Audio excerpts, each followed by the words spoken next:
Creating your own lactic acid toner at home can be a fun and rewarding DIY project. Not only will you have control over the ingredients, but you can also customize it to suit your skin needs. Here's a step-by-step guide to help get you started.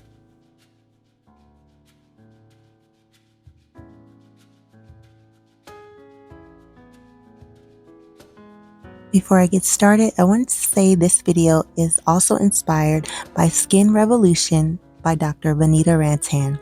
She has inspired me so much to learn more about formulation. I love this book. If you haven't read this and you are curious about formulating your own skincare products, I highly recommend this being one of the books. This happens to be my absolute favorite book. So let's get started. So of course you want to make sure you have all your equipment ready and sanitized. We're going to start off with the distilled water because we are going to measure this out and we're going to heat it just a little bit. I heated this up because I felt like it would make the lactic acid powder dissolve a little bit better. I am going to be making a 30-gram batch, but I will also scale this up. I only wanted to make one, so we're going to be using 18.60 grams of water. I did have to go in and take some out. This is a little bit tedious, but I love this scale that I have. It absolutely measures down to the exact gram. As mentioned earlier, I'm going to go ahead and put this over heat using a double boiler method. The next ingredient is going to be rose water. Rose water is really good for using in facial toners. It does help to balance your skin's pH, and it does remove any leftover impurities post-cleansing. So we're going to use 6 grams of rose water.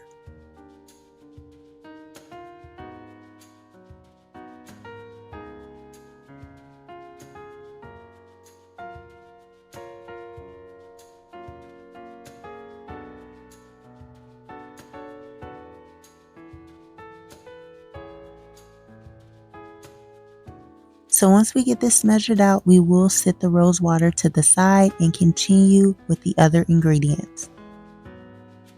Next is going to be propylene glycol. We're going to be using 3 grams of propylene glycol. I love using propylene glycol interchangeable with like glycerin. It's going to be a humectant, so it's going to add moisture to the skin. You always want to have humectants and moisturizing ingredients inside of your DIY projects.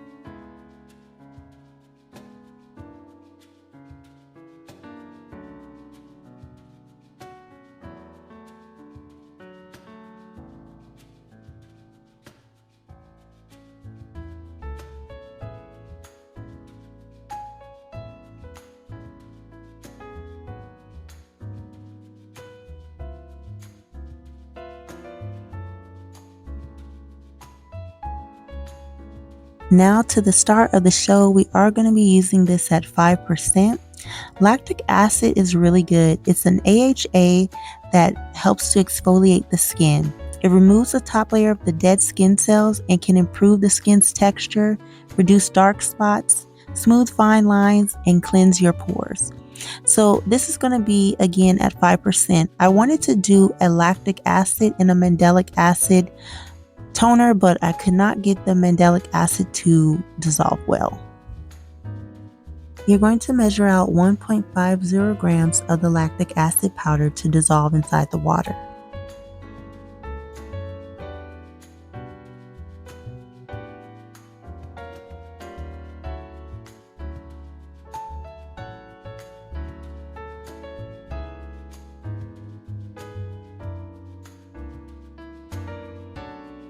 I did want to check the temperature before adding the powder. I did do this a few times after taking it off the heat, just so to make sure that it lowers a little bit. So now that the water has cooled a little bit, I did let it cool down to about 85 degrees Fahrenheit. And I'm going to slowly go ahead and add the lactic acid powder to just make sure that it dissolves properly.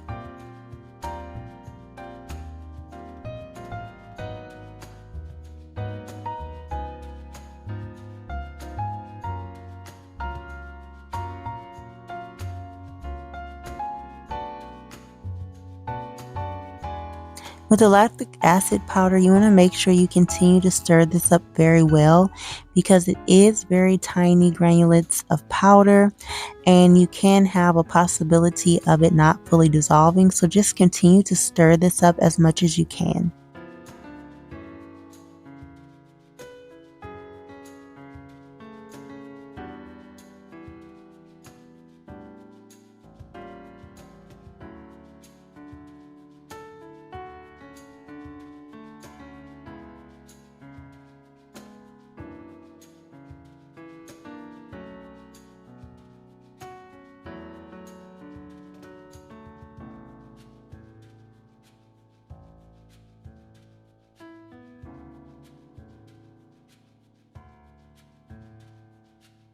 So now you want to get another clean beaker to add your distilled water in because we are going to have to check the pH before adding any other ingredients to the lactic acid water formulation.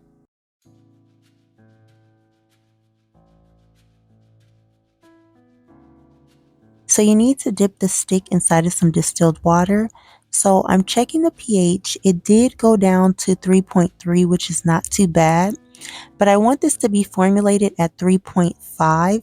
The reason why I want to do that is because for skin of color, we shouldn't have any type of exfoliation chemicals that are lower than 3.5. I learned this from Dr. Vanita Rantan's book. So she formulates skincare products for specifically for skin of color. Here I am also adding in some sodium hydroxide in order to slightly raise the pH. I did have to do this several times because the pH, you don't want to add in too much at one time. So this is me going back in with the distilled water, and then I'm going to go ahead and check the pH. It was still about the same. So I went back in and I kept adding a couple of more drops little by little. You do not want to do this too fast because then you might raise the pH a little bit too high. In between adding the drops, you do want to make sure that you re-change out the distilled water. I did do that off camera, and so I had to do that, like I said, a few more times, but I went ahead and I just did not film that portion. So now that we have it at 3.50, we can go ahead and add all of our other ingredients we had earlier, like the rose water and the propylene glycol. I also want to add that you do want to re-add any distilled water that may have evaporated during the heating process. Just make sure that you measure the beaker amount and the water beforehand and go ahead and re-add the water at the end. I'm going to be adding one more ingredient, which is going to be cucumber extract. Cucumber extract is great because it provides instant hydration. It helps strengthen the skin's natural moisture barrier, and it also prevents future dehydration. This is going to be added at 0.60 grams.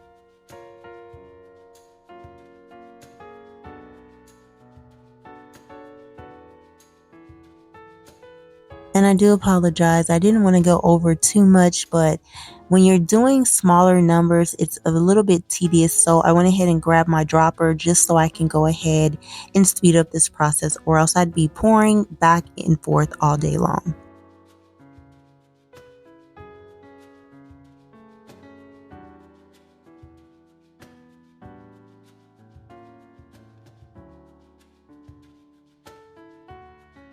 So I did add the lactic acid mixture to this container just so that I can go ahead and pour it back in because it was such a small amount of the cucumber extract.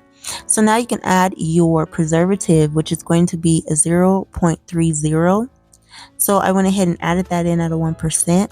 Again, this is a 30-gram batch, so it's only going to make a 30-gram batch, which is going to be a small dropper bottle of this formulation.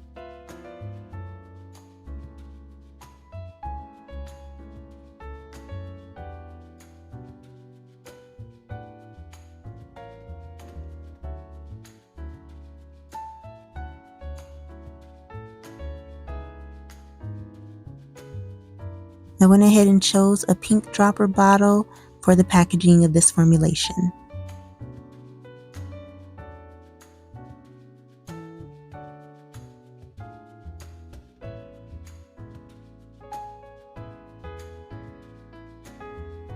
And there you have it. That's how you can make your own lactic acid toner at home. It's very easy to formulate your own skincare products. You just have to have a formulation that you want to create, a template, use your ingredients to make sure that they are 100% batch. Let me know if you guys decide to try this. You can add some substitutions. I'll go ahead and put those inside the description where you can substitute some of the ingredients for. Until next time, I'll see you later.